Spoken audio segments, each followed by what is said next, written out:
اعوذ باللہ من الشیطان الرجیم، بسم اللہ الرحمن الرحیم۔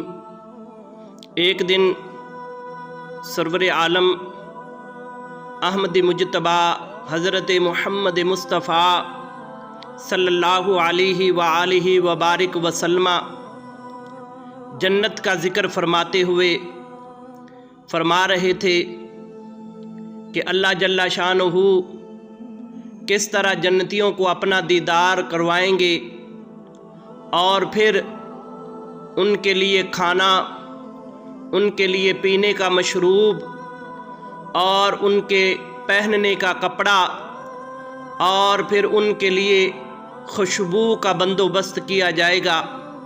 اور میرے آقا کریم صلی اللہ علیہ وآلہ وسلم نے پھر اس کی تفصیل بیان فرمائی۔